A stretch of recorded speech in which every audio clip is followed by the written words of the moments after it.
पुष्प 36 अग्निहोत्र का एपिलेप्सी में प्रभाव। अग्निहोत्र के परिणाम इतने आश्चर्यजनक हो सकते हैं, इसकी कल्पना हम नहीं कर सकते। यह अनुभव अग्निहोत्र का एक ऐसा अनुभव है जिससे अग्निहोत्र का पूरा महत्व स्थापित हो सकता है और हमारी आंखें खुल जाएगी। आज का अनुभव जयपुर निवासी श्री कैलाश गंगवाल जी के परिवार से जुड़ा है। कैलाश जी के ही शब्दों में हम उनके परिवार का अनुभव सबके साथ शेयर कर रहे हैं। 1981 की बात है। मेरी पुत्री का जन्म होने वाला था। उसी दौरान मेरी पत्नी को एपिलेप्सी की बीमारी हो गई, अर्थात मिर्गी आना। इस समय बेहोश हो जाना, दांतों का भिज जाना, मुंह में झाग आ जाना, ये सब बातें होने लगी। उस समय neuro consultant doctor BM Sharma ji ने बताया कि बीमारी बहुत सीवियर है एवं आपको 500 mg की टैग्रेटोल नामक कैप्सूल दिन में 3 बार लेना है। यदि आप एक बार भी चूक जाएंगे तो उस दिन से फिर 3 साल लेना है। यानी भोजन करना भूल सकते थे लेकिन दवाई लेना नहीं। स्थिति ऐसी हो गई कि पत्नी का मेंटल स्टेटस ऑलमोस्ट 0 हो गया। उनका शरीर का वजन लगभग 40 किलो हो गया। ऐसा लगने लगा कि दैट डे विल कम सून, कि शी विल बी नो मोर। क्योंकि कौन उससे मिलने आया है, उसने अभी क्या खाना खाया है, उसे पता नहीं पड़ता था। अतः रसोई में भोजन बनाना बंद हो गया एवं बाथरूम की कुंडी लगाना बंद हो गया। पता नहीं कब अटैक आ जाए। ऐसे समय में मैं भी बहुत डिस्टर्ब हो गया था। 3 वर्ष पश्चात यानी 1984 तक कोई प्रगति नहीं।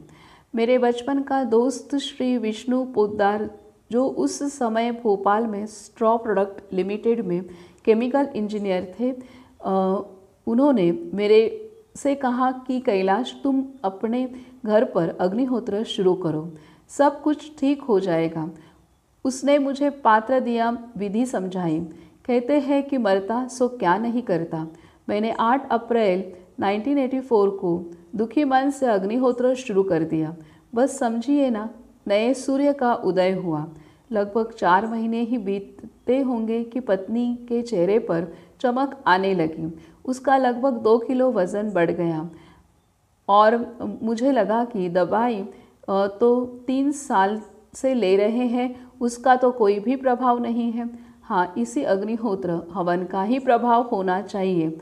बस फिर क्या था।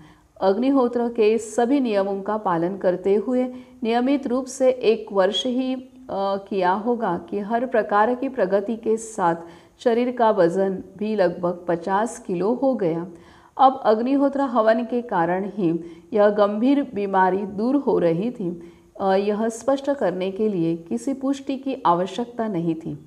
अग्निहोत्र के सुपरिणाम का यह हमारे परिवार का प्रत्यक्ष ही अनुभव था। पत्नी की प्रगति देखते हुए, रिस्क लेते हुए धीरे धीरे दवाई देना बंद कर दिया गया और उसके बाद एक भी अटैक नहीं आया है। आज BP के पेशेंट को तो उठते ही सबसे पहले एक गोली खानी पड़ती है, उसका भी इलाज नहीं है। तो फिर ऐसी गंभीर बीमारियों का तो क्या इलाज होगा। दवाई बंद करने के बाद भी मेरी पत्नी को कभी भी मिर्गी का अटैक नहीं आया एवं आज मेरी पत्नी पूर्ण रूप से स्वस्थ है। अग्निहोत्र ने नवजीवन प्रदान किया है। मैं एवं मेरा पूरा परिवार अग्निहोत्र का आभारी है। यही कारण है कि निरंतर 42 वर्ष से घर पर प्रतिदिन सूर्योदय एवं सूर्यास्त पर अग्निहोत्र होता है। अग्निहोत्र ने पूरे परिवार को एकजुट किया है। परिवार के सभी सदस्य मिलकर दोनों समय का अग्निहोत्र करते हैं। अग्निहोत्र ने पारिवारिक सामंजस्य स्थापित किया है, जिसकी आज के युग में बहुत आवश्यकता है। ईश्वर के आदेशों की पालना करते हुए हर व्यक्ति अपना शारीरिक एवं मानसिक स्वास्थ्य प्राप्त करे, ऐसी सदिच्छा कैलाश जी गंगवाल 9414771036। एपिलेप्सी में वैद्यक शास्त्र में कोई कायम स्वरूपी इलाज नहीं है। मरीज को पूरे जीवन दवाई लेनी पड़ती है। इस रुग्ण ने अग्निहोत्र आचरण शुरू किया, जिससे उनकी प्राण शक्ति में सुधारणा हो गई। प्राण शक्ति के असंतुलन से ही हर बीमारी निर्माण होती है। रुग्ण में अग्निहोत्र आचरण से प्राण शक्ति का संतुलन होने लगा, जिससे रुग्ण में सुधार होना शुरू हुआ, जिससे रुग्ण स्वयं एवं परिवार के सदस्य अग्निहोत्र का आचरण श्रद्धा से करने लगे। परिणाम स्वरूप रुग्ण पूर्णतः ठीक हो गई एवं दवाई भी पूर्णतः बंद हो गई। एपिलेप्सी जैसे गंभीर बीमारी में अग्निहोत्र प्रभावी कार्य कर सकता है, तो अन्य बीमारी में भी निश्चित ही कार्य करेगा, क्योंकि अग्निहोत्र से प्राण शक्ति का संतुलन होता है। पुष्पाहार श्री कैलाश गंगवाल जी को मनपूर्वक धन्यवाद।